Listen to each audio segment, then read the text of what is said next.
আসসালামু আলাইকুম প্রিয় শিক্ষার্থী বন্ধুরা, আজকে আমাদের সেই মাহেন্দ্রক্ষণ যে আমরা আমাদের সেই কাঙ্ক্ষিত অ্যান্ড্রয়েড স্টুডিওটি ওপেন করতে যাচ্ছি। তো আমি যেহেতু এখানে পিন আপ করে রাখছি, এখান থেকে আমি অ্যান্ড্রয়েড স্টুডিওটি ওপেন করতে পারি, আবার আমি সরাসরি টুল বক্স থেকে ওপেন করতে পারি। এই জন্য আমি লঞ্চ প্যাডটা ওপেন করবো। ওপেন করে আমি জেটবিনসের টুল বক্সে চলে যাব। টুল বক্সে যাওয়ার পর এই দেখেন আমার এখানে অ্যান্ড্রয়েড স্টুডিওটি আছে। আমি এখানে জাস্ট ক্লিক করব। ক্লিক করলে আমার সামনে ওপেন হয়ে গেল। ওপেন হওয়ার পরে আপনাদের সামনে ঠিক ফ্রেশ একটি স্ক্রিন আসবে। এখানে আসবে, আপনার এখানে প্রজেক্ট থাকবে, কাস্টমস থাকবে। এখান থেকে আপনার কাস্টমসে গেলে আপনি দেখেন থিম ডার্ক অথবা লাইট করতে পারবেন। আপনি একটা লাইটে দিই, এই থিমটা লাইট হয়ে যাবে। দেখেন লাইট হয়ে গেছে। আবার আপনি যদি ডার্ক দেন বা হাই কন্ট্রাস্ট দেন, হাই কন্ট্রাস্ট হয়ে যাবে। তবে সবসময় ডার্ক মডেলের কাজ করলে ভালো হয়। আপনারা লাইট মডেল রেখেও কাজ করতে পারবেন। আমি লাইট মোডে সিলেক্ট করলাম। সিলেক্ট করার পর লাইট হয়ে গেল।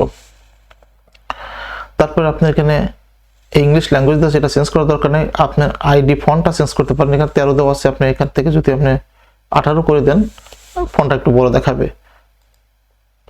18 না করে আপনি জাস্ট লিখে দিতে পারেন 16 করে দিই আমি। হ্যাঁ, 16 করে দিলাম। এখানে প্লাগ ইন অপশন শো করবে।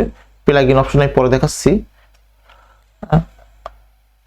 আর এখানে প্রজেক্ট, এই প্রজেক্টের অপশনে গিয়ে আপনারা প্রজেক্ট রান করতে পারবেন। যদি আপনারা নতুন কোন প্রজেক্ট রান করতে চান যাওয়ার জন্য, তাহলে নিউ প্রজেক্টে ক্লিক করবেন। আর আপনাদের যদি আগে থেকেই কোনো অ্যান্ড্রয়েড স্টুডিও প্রজেক্ট থেকে থাকে, তাহলে আপনি কিন্তু ওপেন করে ওইটা ধরাই দিলে এটা ওপেন হয়ে যাবে। যেহেতু আমরা একবারে নতুন, সেই ক্ষেত্রে আমরা করব কি, আমরা এই নিউ প্রজেক্টে ক্লিক করব। নিউ প্রজেক্টে ক্লিক করার পর আমাদের সামনে এরকম একটি স্ক্রিন ওপেন হবে। ওপেন হওয়ার পরে আমরা জাস্ট এমটি ভিউ অ্যাক্টিভিটি, যেহেতু আমরা এখানে বিভিন্ন অপশন আছে বাই ডিফল্ট, আপনি ক্লিক করলে সেটা ইনস্টল হয়ে যাবে। যেহেতু আমরা একবারে স্কেচ থেকে শিখবো, সেক্ষেত্রে আমরা এমটি ভিউ অ্যাক্টিভিটিতে ক্লিক করব। ক্লিক করার পর নেক্সট অপশন ক্লিক করব। এখানে প্রথমে মাই অ্যাপ্লিকেশন আসবে। এখানে আপনি যে কোনো নাম দিতে পারেন। যে কোনো নাম দিলেই সেই নামটা এখানে লিখে দিবেন আপনাদের যেটা ভালো লাগে। মাই অ্যাপ্লিকেশন লিখে দিলাম, বা আমি দিতে পারি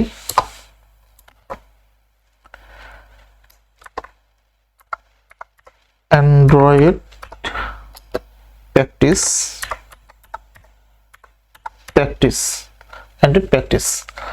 এখানে দেখবেন প্যাকেজ নেম com.example.android প্র্যাকটিস। এই অ্যান্ড্রয়েড প্র্যাকটিস এইটা আপনার এসে শেষে বসে গেছে। তো com.example, আপনি যদি কোনো কোম্পানির নাম থাকে, কোম্পানির ডোমেইন থাকে, সেই ডোমেইনটা এখানে বসে দিবেন। যদি কোনো ডোমেইন না থাকে, তাহলে আপনি নিজের নামটা বসাই দিবেন, কোনো সমস্যা নেই। যেহেতু আমি বঙ্গ ডেভসঅপস আমার কোম্পানির নাম, এই জন্যই বঙ্গ ডেভঅপস। সব এখানে ছোট হাতের অক্ষর হবে, এতে খেয়াল রাখবেন। তো এটা কি ম্যান্ডেটরি? জি, এইটা আপনি যখন প্রোডাকশন লেভেল যাবেন, এখন থেকে গুড প্র্যাকটিস করা উচিত। আপনাদের এইভাবে কাজ করতে হবে, কারণ আপনার যে অ্যাপটা ডেভেলপমেন্ট করবে সেটা অবশ্যই ইউনিক হতে হবে। শেষেরটা প্রথমটা হচ্ছে আপনার ডোমেইন নাম, শেষেরটা হবে আপনার অ্যাপের নাম, এই খেয়াল রাখবেন। আর আপনার সেভ লোকেশন, এই ফাইলটা কোথায় সেভ করতে চাচ্ছেন, আমি বলবো সবসময় সি ড্রাইভে বাই ডিফল্ট যেখানে সেভ হয় সেখানে সেভ করার চেষ্টা করবেন। আর এখানে ল্যাঙ্গুয়েজ দেওয়া আছে কটলিন। আমরা আসলে কটলিন শিখতেছি না, আমরা শিখবো জাভা দিয়ে। জাস্ট আমরা অ্যান্ড্রয়েড ডেভেলপমেন্ট শিখবো, আমরা জাভাটা সিলেক্ট করে দেবো। জাভা সিলেক্ট করে দেওয়ার পর এইখানে দেখেন এপিআই 24 বাই ডিফল্ট সিলেক্ট আছে। আর নিচে দেখেন লেখা আছে your app will run on approximately 97.4% of device.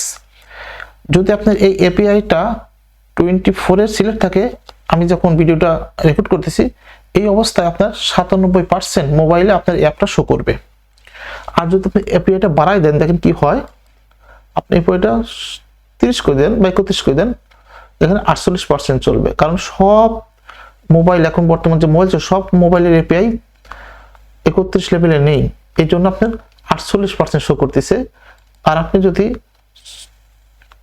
24 ছিল, আপনি দেখেন, আপনি যদি 21 করে দেন, ললিপপ করে দেন, কিটকাট, অ্যান্ড্রয়েড বিভিন্ন ভার্সন আছে দেখেন, Jelly Bean, KitKat, Lollipop, Oreo, Q R S ইত্যাদি ভার্সন। আপনি যদি এখান থেকে দেখেন, আমি যদি আরো কমাই দিই, ভার্সনটা 21 দিয়ে দেই, তাহলে দেখেন 99%, প্রায় 100% কাছে এই ভার্সনের অ্যাপ যদি আপনি তৈরি করেন তাহলে 100% মোবাইলে প্রায় চলবে। সবসময় খেয়াল রাখবেন যে আপনি যে অ্যাপটি তৈরি করতেছেন তা যেন অধিকাংশ সেটে মিনিমাম 97 থেকে 98% সেটে আপনার অ্যাপটি চলে। আমার বাই ডিফল্ট ছিল মেবি 24 করা ছিল, হ্যাঁ 24 করা ছিল, আমি 24 রেখে বাই ডিফল্ট যেটা সেটা রেখেই আমি ফিনিশ বাটন ক্লিক করব। ফিনিশ বাটন ক্লিক করার আগে অবশ্যই আপনার খেয়াল রাখতে হবে এখানে কটলিন ডিএসএল কিন্তু থাকে, এটা আপনাকে পরিবর্তন করে দিয়ে, আমি যেহেতু জাভা দিয়ে অ্যাপ ডেভেলপ করে গোবি ডিএসএল এই অপশনটা সিলেক্ট করবেন, গোবি ডিএসএল build.getl এই অপশনটা সিলেক্ট করে আমরা ফিনিশ বাটনে ক্লিক করে দেবেন।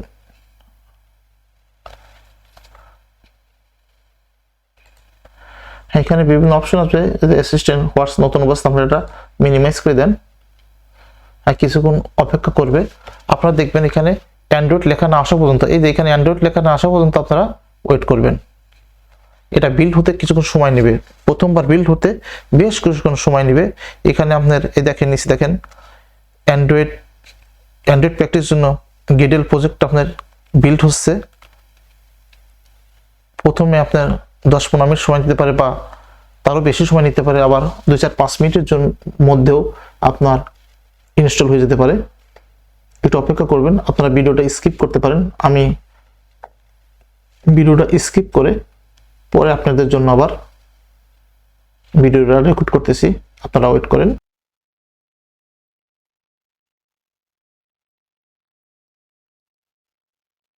একটু সময় পর ফিরে আসলাম।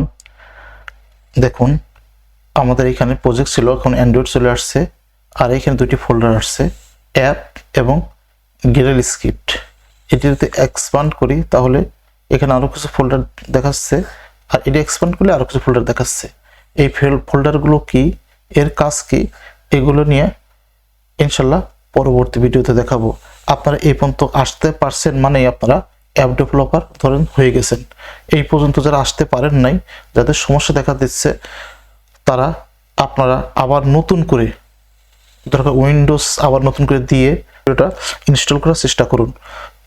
অ্যান্ড্রয়েড স্টুডিও যদি একবার ইনস্টল না হয়, যদি সেটা মিস হয় বা কোনো ফাইল মিসিং হয়, তাহলে পরবর্তীতে ইনস্টল করতে গেলে আবার ফাইল মিসিং হওয়ার সম্ভাবনা। আবার অ্যান্ড্রয়েড স্টুডিওটা আমি যেভাবে দেখাইছি সেইভাবে ইনস্টল করার চেষ্টা করুন। আর আপনারা সব সময় সহজ পদ্ধতিতে ইনস্টল করার চেষ্টা করবেন, আগেই কঠিন পদ্ধতিতে ইনস্টল করতে যাবেন না, তাহলে সমস্যা পড়ার সম্ভাবনা বেশি থাকবে। তো বন্ধুরা, ভিডিওটা দীর্ঘ হবে বিধায় আমি এই পর্যন্ত রাখতেছি, পরবর্তীতে সব বিষয় আমি ক্লিয়ারলি বোঝাবো। ইনশাল্লাহ আপনারা আমার সাথে থাকবেন, দেখা হবে পরবর্তী ভিডিওতে। আল্লাহ হাফেজ।